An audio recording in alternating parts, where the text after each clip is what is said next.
जय हिंद साथियों, स्वागत करता हूं आपका अपने यूट्यूब चैनल ग्रेट पाठशाला पर। आशा करता हूं आप सभी लोग स्वस्थ होंगे। जैसा कि आप सभी लोग जानते ही होंगे, हम लोग भारतीय राज व्यवस्था की कक्षाएं कर रहे हैं, जो सभी एग्जाम के लिए, चाहे यूपी पुलिस का एग्जाम हो, चाहे आपका यूपी पीसीएस का एग्जाम हो, चाहे आपका यूपी आरओ एआरओ का एग्जाम हो, किसी भी प्रतियोगी परीक्षा की आप तैयारी कर रहे होंगे तो आपके लिए बहुत ज़्यादा हेल्पफुल हो रही होंगी ये क्लासें। और हम लोग एक लेवल को जो है मेंटेन कर रहे हैं। जितने भी वनडे एग्जाम आपके होते हैं उनको ध्यान में रखकर आपकी क्लासेस कराई जा रही हैं। तो सारी चीज़ों को आप अच्छे से पढ़ते रहिए, क्लासेस को कंटिन्यू लीजिए। साथ ही साथ जितना भी हम लोग आपको पढ़ाते हैं, सारी क्लासेस का रिवीजन ज़रूर करिए। इसलिए जो आपको पॉलिटी की कक्षाएं दी जाती हैं वो मंडे से फ्राइडे दी जाती हैं, मतलब कराई जाती हैं, जिससे कि संडे और सैटरडे को आप आराम से क्या कर सकें, रिवीजन कर सकें। तो आशा करता हूँ आप अच्छे से पढ़ाई कर रहे होंगे, रिवीजन भी कर रहे होंगे, क्योंकि वर्तमान समय में क्या होता है कि जो परीक्षाएं हैं वो लंबे समय तक नहीं कराई जाती हैं। तो आप बिल्कुल भी उससे डिमोटिवेट नहीं होंगे, बल्कि अपनी एक जो पढ़ाई है वो कंटिन्यू कर रहे होंगे। तो हमें लगातार ही पढ़ना होगा। इसी क्रम को आगे रखते हुए स्टार्ट करते हैं आज की कक्षा को। और मैं आपको बता दूं, लास्ट क्लास के अंतर्गत हम लोगों ने चर्चा किया था। जो हमारा टॉपिक था लास्ट क्लास में वो था संघ और उसका राज्य क्षेत्र। संघ और उसका राज्य क्षेत्र, ठीक है भैया। तो हमने क्या किया था, हमने आर्टिकल 1 से लेके आर्टिकल 4 तक सारे आर्टिकल को पढ़ा था और डिटेल में जाना था सारी चीज़ें। यहाँ मैंने आपको बताया भी था कि जो भारत है हमारा देश, इसके लिए संविधान में दो शब्द प्रयोग किए गए, भारत या इंडिया। ये मैंने कल की क्लास में आपको सबसे पहले इंट्रोडक्शन में ही बताया था। भारतीय संविधान में भारत के लिए दो शब्द इस्तेमाल किए गए हैं, भारत या इंडिया। फिर साथ ही साथ मैंने आपको बताया था पहला आर्टिकल हमारा क्या कहता था, India that is Bharat shall be a union of state. Bharat अर्थात इंडिया राज्यों का क्या होगा, संघ होगा। यहाँ मैंने आपको बताया था संघ हिंदी का शब्द है। भैया संघ क्या है, हिंदी का शब्द। अगर इंग्लिश में इसका मतलब हम कर रहे होंगे तो इसी को हम यूनियन कहते हैं, और इसी शब्द का अंग्रेजी में एक मतलब होता है फेडरल। हिंदी में दोनों मतलब समान ही हैं। इंग्लिश में चाहे आप यूनियन कहिए चाहे फेडरल कहिए, हिंदी में दोनों का जो मतलब होगा वो संघ ही होगा। अब यूनियन का क्या मतलब था, मैंने आपको बताया था जहां राज्य केंद्र से अलग नहीं होते हैं या केंद्र से अलग नहीं होते हैं हो पाएंगे, वहाँ क्या होता है यूनियन। और भारत में यूनियन शब्द का इस्तेमाल होता है। साथ ही साथ मैंने आपको बताया था संसद नए राज्यों का निर्माण कर सकती है, पुराने राज्यों के नाम में परिवर्तन कर सकती है, ठीक है। और जो भी संसद करेगी, चाहे वो नए राज्यों का निर्माण करे चाहे उनके नाम में परिवर्तन करे, सभी क्या करेगी, कानून बनाकर करेगी। और आपको एक नोट मैंने बताया था कि संसद जो भी कानून बनाती है या जिन भी राज्यों में परिवर्तन करेगी, नामों में परिवर्तन करेगी, राज्यों का निर्माण कर रही होगी, उन्हें संविधान संशोधन के अंतर्गत सम्मिलित नहीं किया जाएगा। क्या चीज मैंने आपको बताई थी कि संसद जो भी कानून बनाकर कर रही होगी उन्हें संविधान संशोधन में नहीं सम्मिलित किया जाएगा। कौन कौन से आर्टिकल के अनुसार, आर्टिकल 2 में अगर कोई परिवर्तन है या आर्टिकल 3 में कोई भी परिवर्तन किया जा रहा है तो संविधान संशोधन नहीं होगा, बल्कि वो साधारण संशोधन माना जाएगा। अब यहाँ तक की सारी चीजें हमारी क्लियर थी। तो हमने पढ़ा था कि भारत में राज्य जो हैं केंद्र से अलग नहीं हो सकते, है ना। भारत के जो राज्य हैं वो केंद्र से अलग नहीं हो सकते, ये तो हम पढ़ चुके हैं।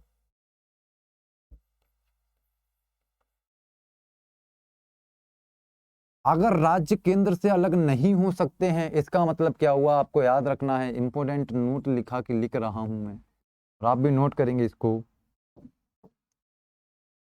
भारत विनाशी राज्यों का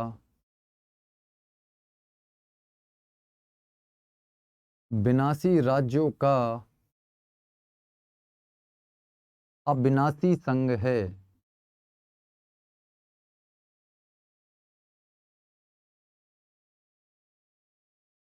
क्या आपको मैंने नोट कराया कि भारत क्या है, विनाशी राज्यों का अविनाशी संघ है।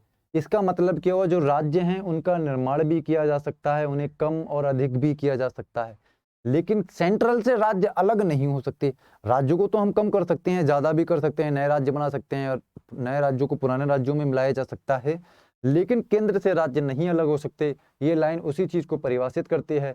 आपसे पूछा जाएगा भारत कैसे राज्यों का संघ है, तो आप वहां कह रहे होंगे भारत विनाशी राज्यों का अविनाशी संघ है।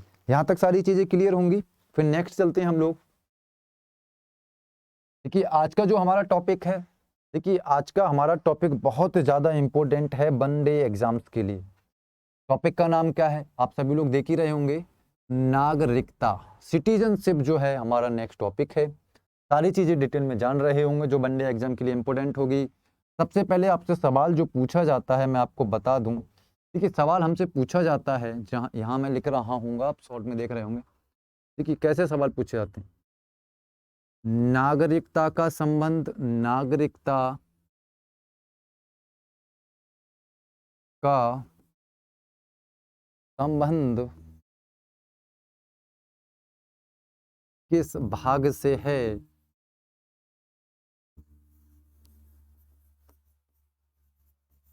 तो आप आंसर देंगे कि नागरिकता का जो संबंध है वो भाग 2 से है।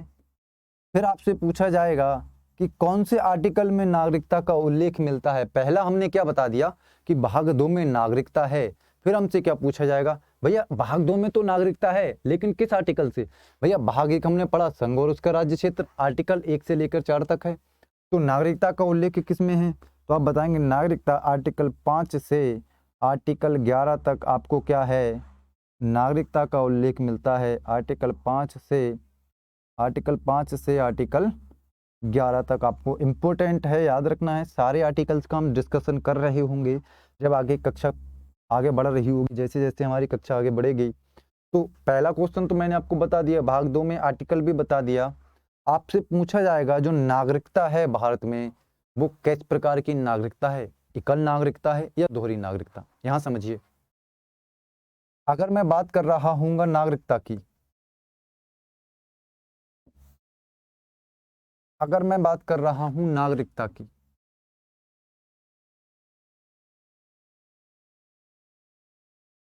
तो नागरिकता तो भैया 2 प्रकार से हो सकती है। एक कैसी हो सकती है, एकल नागरिकता, और एक कैसी हो सकती है, दोहरी नागरिकता। भारत में कैसी नागरिकता प्रचलित है, यहाँ हमें यह जानना जरूरी है। कई बार एग्जाम में सवाल आपको देखने को मिल रहा होगा कि भारत में किस प्रकार की नागरिकता का प्रचलन है। अगर मैं आपसे बात करूंगा एकल नागरिकता के बारे में, सिंगल सिटीजनशिप के बारे में, तो यहाँ ध्यान रखिए राष्ट्र की एकमात्र नागरिकता होती है, एकमात्र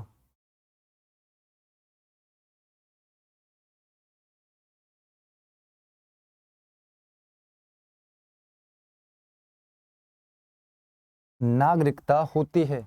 वहीं अगर मैं बात करूंगा दोहरी नागरिकता के बारे में, तो याद रखेंगे राष्ट्र की अलग नागरिकता होगी, राष्ट्र की तो अलग नागरिकता होगी, साथ ही साथ जो हमारे राज्य हैं, राज्य की भी नागरिकता होगी।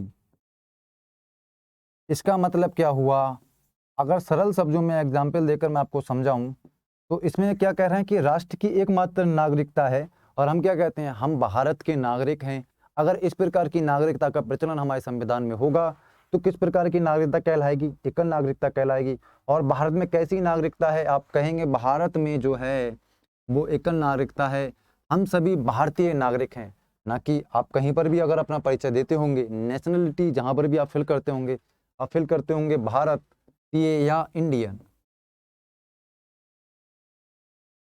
ठीक है ना। तो ये सारी चीजें आप समझ गए, भारत में किस प्रकार की होगी, एकल नागरिकता होगी, ठीक है, जिसे हम कह सकते हैं हिंदी में भारतीय और इंग्लिश में इंडियन। आप कहीं पर भी जो इस्तेमाल नहीं करते होंगे कि हम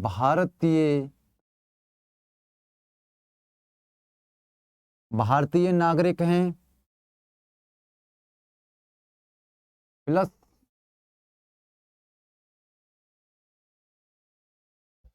उत्तर प्रदेश के नागरिक हैं, कहीं पर भी हम ये चीज तो इस्तेमाल नहीं करते ना कि भारतीय नागरिक भी हैं साथ ही साथ हम क्या हैं, उत्तर प्रदेश के नागरिक हैं। तो अगर इस प्रकार की नागरिकता का उल्लेख मिलता तो किस प्रकार, तो कैसी नागरिकता हो जाती, फिर हमारी दोहरी नागरिकता हो जाती। लेकिन कैसी नागरिकता का उल्लेख मिलता है? तो आप कहते हैं हम भारतीय नागरिक हैं, केवल एकल नागरिकता का उल्लेख जो है भारतीय संविधान में मिलता है। तो याद रखेंगे। और भारतीय नागरिकता का जो स्रोत है, या हमसे पूछा है हमने कहाँ से भारतीय नागरिकता का प्रावधान लिया है, तो इम्पोर्टेंट लगाकर लिखेंगे नागरिकता का जो प्रावधान है हमने ब्रिटेन से लिया है। यहाँ मैं इसको अंडरलाइन कर रहा हूँ। अगर आपसे पूछा जाएगा नागरिकता का प्रावधान हमने कहाँ से लिया है, तो आप बता रहे होंगे ब्रिटेन से लिया होगा। तो यहाँ तक जितनी भी फैक्चुअल चीज़ें थी मैंने आपको बता दी हैं। नेक्स्ट स्लाइड की ओर चलते हैं हम लोग। देखिए अभी तक हमने क्या पढ़ा नागरिकता के बारे में, आर्टिकल 5 को हम बाद में करेंगे। मैंने आपको बताया नागरिकता, यहां समझिए, ठीक है। मैंने क्या बताया? नागरिकता। नागरिकता ही शब्द में आपको दिख रहा होगा, नागरिकता एक शब्द आ रहा है जिसे हम कहते हैं नागरिक। अगर हम सिटीजनशिप दे रहे हैं, तो ऐसा तो नहीं है कि किसी एनिमल को सिटीजनशिप दे रहे हों, किसी ना किसी नागरिक को ही दे रहे हों। तो अब नागरिकता को समझने से पहले हमें ये जानना बहुत आवश्यक है कि नागरिक कौन होते हैं, क्योंकि नागरिकों को ही तो नागरिकता दी जाएगी, ना कि किसी एनिमल को। तो अब नागरिकता को समझने से पहले किसकी बात करेंगे? नागरिक की बात करेंगे। तो नागरिक क्या होता है, आइए जानते हैं।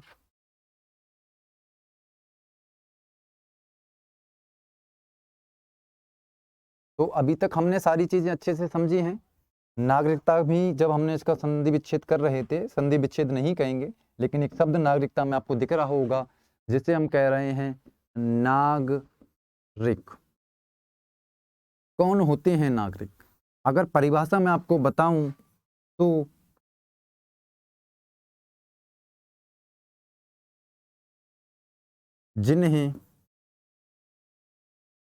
जिन्हें भारतीय संविधान से, जिन्हें इस टाइप से लिख देते हैं, जिन्हें कुछ अधिकार प्राप्त होते हैं, अधिकार प्राप्त होते हैं।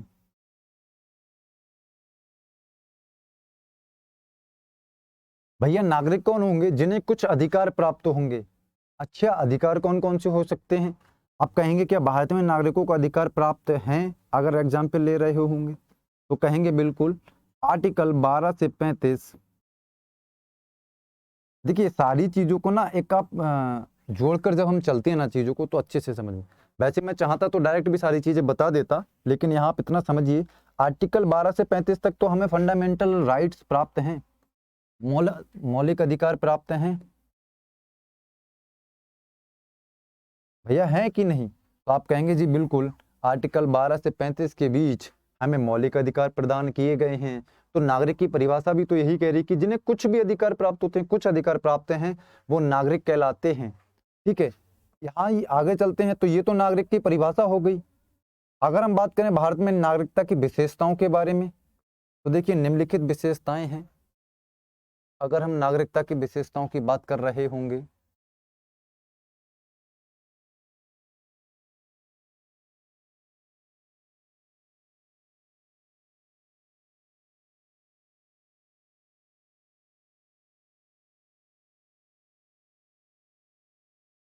ठीक है, नागरिकता की विशेषताओं के बारे में हम चर्चा कर लेते हैं। तो समझिएगा ध्यान से, नागरिकता की विशेषताएं, है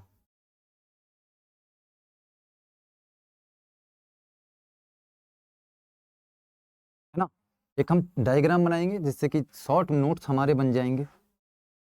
तो अगर हम बात कर रहे हैं विशेषताओं की, तो सबसे पहले मैंने आपको बताया नागरिकता का जो उल्लेख है वो भाग 2 में है। कहाँ से कहाँ तक है? आर्टिकल 12 से, सॉरी नागरिकता का नहीं है, आर्टिकल भाग 2, आर्टिकल 5 से 11 तक नागरिकता का उल्लेख मिलता है। यहाँ तक की चीज़ें मैंने आपको बताई थी। उसके बाद मैंने आपको बताया कि भारत में जो नागरिकता का प्रावधान है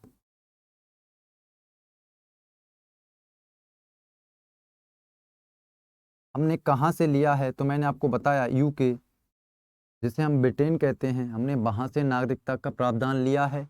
और भारत में कैसी नागरिकता है? एकल नागरिकता है। यहाँ तक की सारी चीज़ें हमने कवर कर ली हैं इस वीडियो के अंतर्गत। नेक्स्ट मैं आपको बता रहा था नागरिक कौन होते हैं, तो कुछ जिन्हें कुछ अधिकार प्राप्त हों। फिर मैं आपको बता रहा था नागरिकता की विशेषताएं। तो विशेषताओं के बारे में पहले तो आपको पता ही है कि एकल नागरिकता का प्रावधान भारत में मिलता है। नागरिकों को कुछ विशेष अधिकार मिलते हैं, जैसे एफआर की प्राप्ति है, फंडामेंटल राइट प्राप्त हैं भारतीय नागरिकों को। देखिए फंडामेंटल राइट्स जब हम 12 से 35 के अंतर्गत पढ़ रहे होंगे, तो वहाँ हम पढ़ेंगे कुछ जो मौलिक अधिकार प्राप्त होते हैं केवल भारतीय नागरिकों को प्राप्त होते हैं। यहाँ याद रखिए, सारे मौलिक अधिकार भारतीय नागरिकों को प्राप्त तो हैं, लेकिन कुछ तो हमारे भारतीय नागरिक हैं और कुछ ऐसे हैं जो शरणार्थी हैं जिनके पास नागरिकता ही नहीं, या कुछ राजनयिक पद जो रहते हैं राजदूत, ठीक है। तो कुछ आर्टिकल में अधिकार जो होते हैं हमारे नागरिकों को ही प्राप्त होते हैं, ना कि किसी अन्य को। तो नागरिक कौन होगा? जिसे नागरिकता प्रदान होगी, ठीक है। नागरिकों को ही आपको याद रखना है वोट डालने का अधिकार होता है, वोट डालने का अधिकार।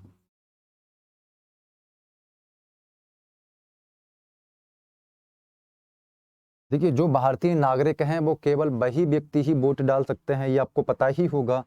फिर नेक्स्ट, कुछ पद जो होते हैं, कुछ पद नागरिकों के लिए आरक्षित होते हैं। यहाँ बेसिकली याद रखिए गवर्नमेंट जितने भी पद हैं ज़्यादातर आपको नागरिकों के लिए आरक्षित ही मिलेंगे।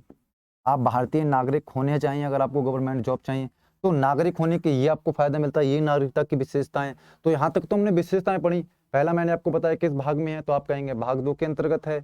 आर्टिकल 5 से 11 के बीच में है। नागरिकता का प्रावधान कहाँ पर आपको मिलता है, तो आप कहेंगे नागरिकता का जो प्रावधान है हमने ब्रिटेन से लिया है। साथ ही साथ किस प्रकार की नागरिकता का उल्लेख है, तो आप बताएंगे एकल नागरिकता है। नागरिक जो होते हैं उन्हें कुछ फंडामेंटल राइट्स की प्राप्ति होती है या कुछ अधिकारों की प्राप्ति होती है। यहाँ फंडामेंटल हटा दें और यहाँ लिख दें अधिकार प्राप्त होते हैं, ठीक है। वोट डालने का अधिकार प्राप्त होता है और कुछ पद जो होते हैं वो नागरिकों के लिए ही आरक्षित होते हैं। तो ये तो विशेषताएं हो गई, ठीक है। अब बात कर लेते हैं हम आर्टिकल 5 के बारे में। देखिए अनुच्छेद 5 क्या कहता है? अधिवास के आधार पर, और इस भाषा को अगर सरल करेंगे तो कहेंगे निवास के आधार पर। निवास के आधार पर नागरिकता की प्राप्ति। आपको निवास के आधार पर कैसे भारतीय नागरिकता प्राप्त हो सकती है, इस पॉइंट में हम जान रहे होंगे। तो याद रखिए अगर आपको अधिवास के आधार पर नागरिकता लेनी है तो पहले शर्त क्या है कि आपका जन्म क्या हुआ हो, जन्म भारत में हुआ हो।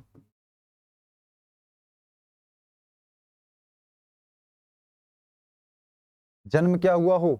भारत में हुआ हो। पहला पॉइंट तो ये हो गया, ठीक है।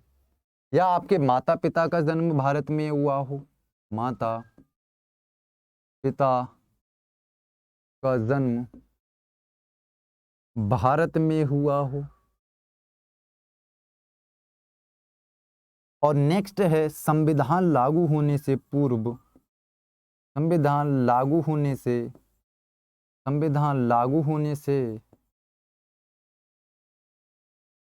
5 वर्ष से पूर्व। मान लीजिए हमारा जैसे ही संविधान लागू हुआ है, आप उससे 5 वर्ष से पहले कहाँ भारत के राज्य क्षेत्र में निवास कर रहे हो, तब आप अधिवास निवास के आधार पर नागरिकता की प्राप्ति कर सकते हैं। निवास का मतलब होता है जहां आप निवास करते हैं, आपका मूल निवास भी बनता होगा। मूल निवास का मतलब आप ध्यान रखिए, ऐसा नहीं है कि आप हमेशा बाहर रहते हो। मूल निवास का मतलब है जहां आपके रहने की इच्छा हो, लंबे समय तक रहने की अगर आपकी इच्छा होती है, वही आपका मूल निवास कहलाता है।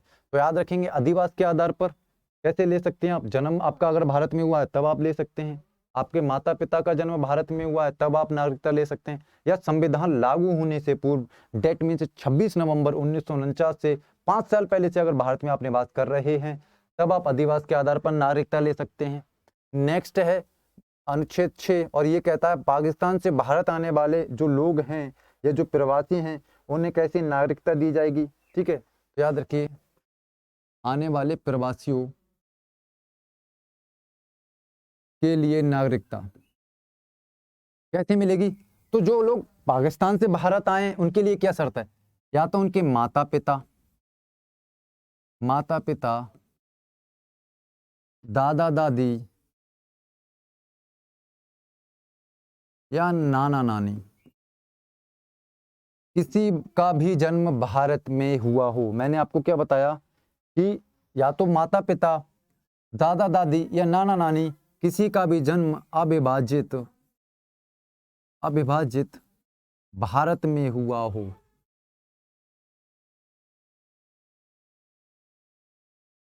अब आप कहेंगे अविभाजित भारत का क्या मतलब हुआ? तो याद रखेंगे अविभाजित का मतलब है भारत और पाकिस्तान जब अलग नहीं हुए थे तब की हम बात कर रहे हैं। अगर उस स्थिति में आपके माता पिता, दादा दादी, नाना नानी किसी का भी जन्म अगर भारत में है तो आपको डायरेक्ट जो है नागरिकता मिल जाएगी। दूसरी क्या कंडीशन हो सकती है? हो सकता है आप 19 जुलाई 1948 इसी दिन परमिट कहते हैं, परमिट की प्राप्ति हुई थी। परमिट मिला था कहाँ? लोग आदान प्रदान हुए थे। आदान प्रदान का मतलब है जब दो राष्ट्र बने भारत और पाकिस्तान, तो इसी दिन क्या हुआ था? आदान प्रदान की तिथि निर्धारित की गई थी। लोग भारत से पाकिस्तान और पाकिस्तान से भारत जा रहे थे। तो अगर 19 जुलाई 1948 से पूर्व अगर आप भारत में निवास कर रहे हैं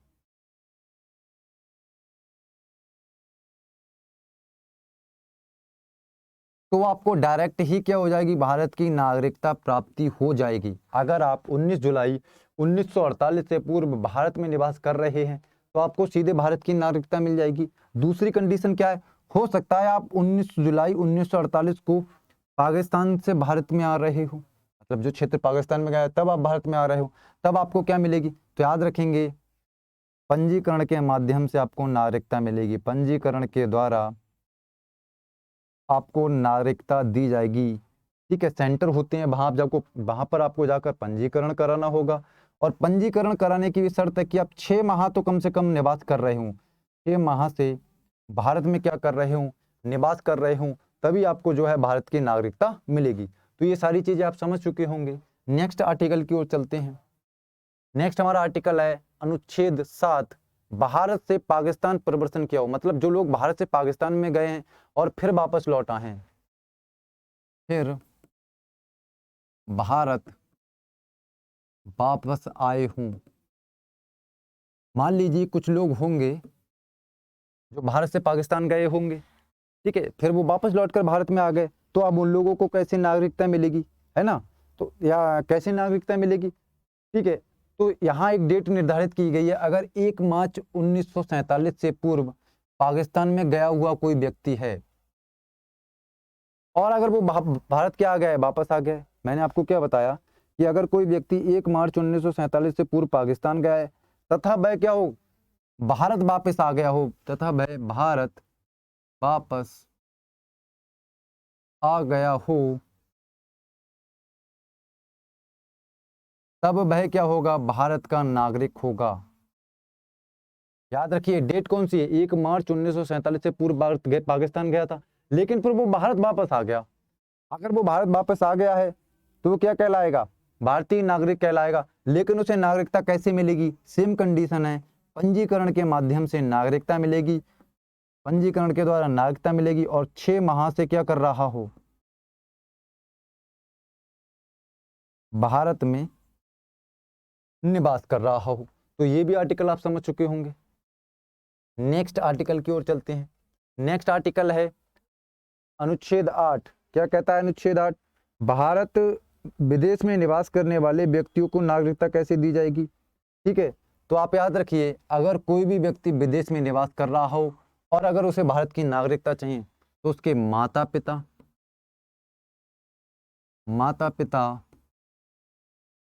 दादा दादी, वही कंडीशन, नाना नानी,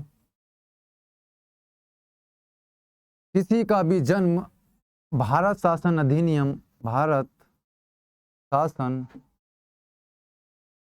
अधिनियम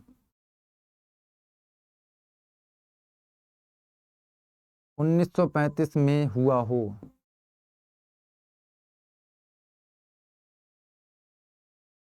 भाई अगर कोई भी व्यक्ति विदेश में रह रहा है और उसे भारत की नागरिकता चाहिए तो उसके माता पिता, दादा दादी या नाना नानी किसी का भी जन्म भारत शासन अधिनियम 1935 के अंतर्गत होना चाहिए, तभी उसको क्या हो सकती है, भारत की नागरिकता जो है वो प्राप्त हो सकती है। ठीक है, कैसे मिलेगी उसके लिए भारत की नागरिकता, तो उस देश में राजनयिक के पास जाना होगा, जो दूतावास होता है वहां जाकर अप्लाई करना होगा, तब आपको भारत की नागरिकता, अगर उन्हें लगेगा कि आप इस चीज को फुलफिल करते हैं, ठीक है, तो आपको जो है भारत की नागरिकता दे दी जाएगी। तो ये हो गया किसके बारे में, विदेश में रहने वाले भारतीयों के लिए। ठीक है, नेक्स्ट हमारा पॉइंट है, तो आज की क्लास को यहीं रखते हैं। एक बार हम रिवीजन कर लेते हैं जितनी भी चीजें हमने पढ़ी। सबसे पहले मैंने आपको बताया कि भारत जो है 82 राज्यों का अविनाशी संघ है। 82 राज्यों का क्या मतलब हुआ कि हम राज्यों को तो कम कर सकते हैं, ज्यादा भी कर सकते हैं, लेकिन राज्य केंद्र से अलग नहीं हो सकते। उसके बाद हमने नागरिकता के बारे में बात की। यहाँ से जो भी इंपोर्टेंट सवाल हो सकते हैं उन सारी चीजों को कवर किया गया है, सिर्फ आपके एग्जाम को ओरिएंटेड रखते हुए। तो सबसे पहले मैंने आपको बताया कि जो भारतीय नागरिकता का प्रावधान है भारत के संविधान के भाग 2 के अंतर्गत आपको मिलता है। ठीक है, किस भाग के अंतर्गत है, तो आप कहेंगे भाग 2 के अंतर्गत मिलता है।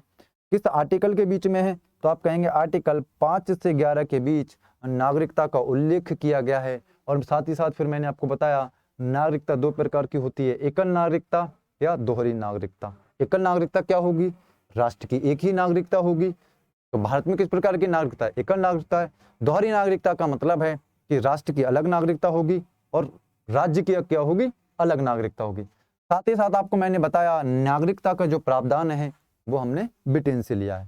फिर हमने बात किया नागरिक के बारे में कि नागरिक किसे कहते हैं, तो मैंने आपको बताया जिन्हें कुछ अधिकार प्राप्त होते हैं वही क्या कहलाते हैं, नागरिक कहलाते हैं। आप देखते होंगे हमें आर्टिकल 12 से 35 मौलिक अधिकार दिए गए हैं, तो हम क्या हो जाएंगे, मतलब जिन्हें जो अधिकार प्राप्त होंगे वो क्या हो जाएंगे, नागरिक हो जाएंगे। ठीक है, फिर साथ ही साथ मैंने आपको बताया था कि जो भारतीय नागरिकता है उसकी कुछ विशेषताएं मैंने आपको बताई कि भारत की जो नागरिकता है वो एकल नागरिकता है, सिंगल सिटीजनशिप जो है वो इंडिया में चलती है।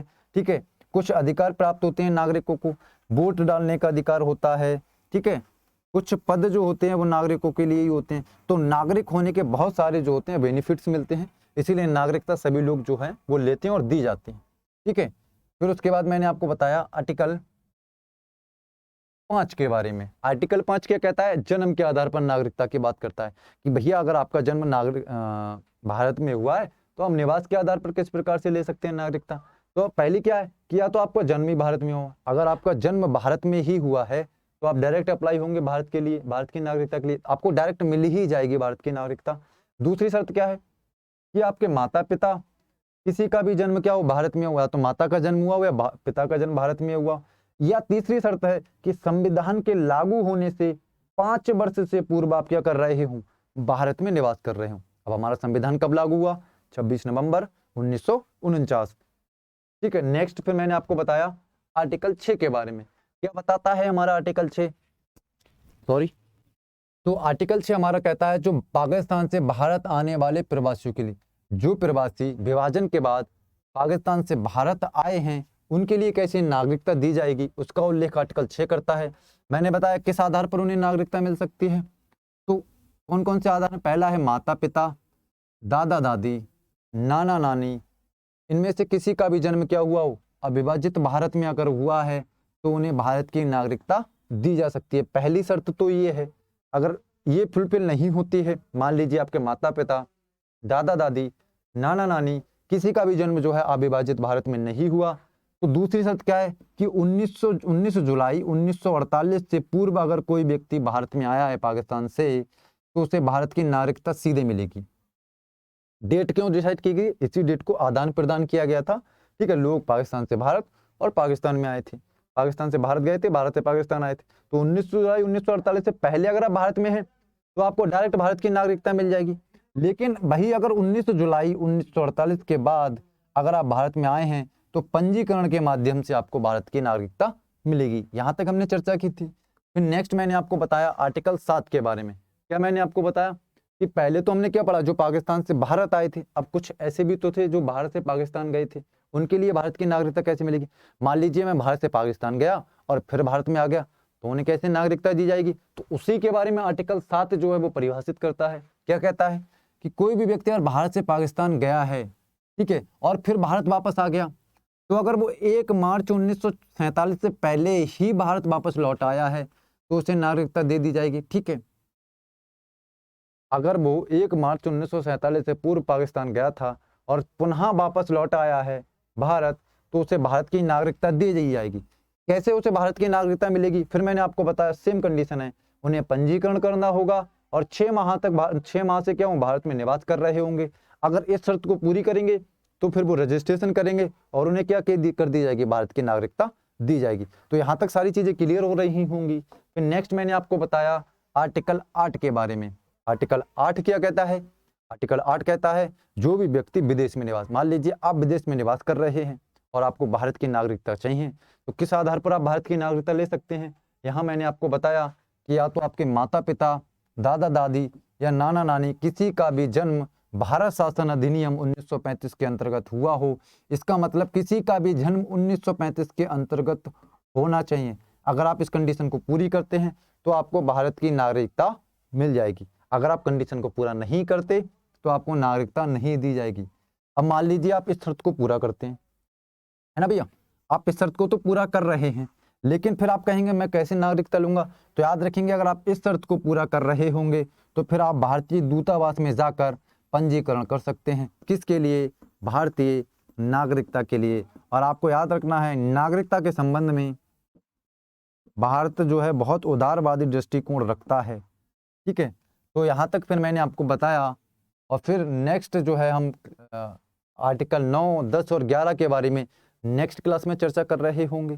तो यहाँ तक की चीज़ें आई होप सारी आपको समझ में आई होंगी। तो अगर हमारी क्लास अच्छी लगी हो तो क्लास को लाइक करें, शेयर करें, साथ ही साथ हमारे जो सेशंस होते हैं उन्हें डेली जो है अटेंड किया करें। जो भी लाइव क्लासेस होती हैं, टेस्ट आपके कराए जाते हैं, जो भी प्रैक्टिस सेट आपकी तैयारी के लिए कराए जाते हैं, उन सभी को आप जो है लाइव अटेंड करेंगे। और हमारे चैनल ग्रेट पाठशाला को जरूर सब्सक्राइब करें। ठीक है, तो अगर आपका कोई भी इशू हो और कोई भी सवाल इस क्लास से रिलेटेड या अन्य किसी भी क्लास से रिलेटेड हो तो नीचे कमेंट बॉक्स में आप ज़रूर बताइए। आज के क्लास को यहीं समाप्त करते हैं। नेक्स्ट क्लास में हम बात कर रहे होंगे आर्टिकल 9, 10 और 11 के बारे में। तो थैंक यू।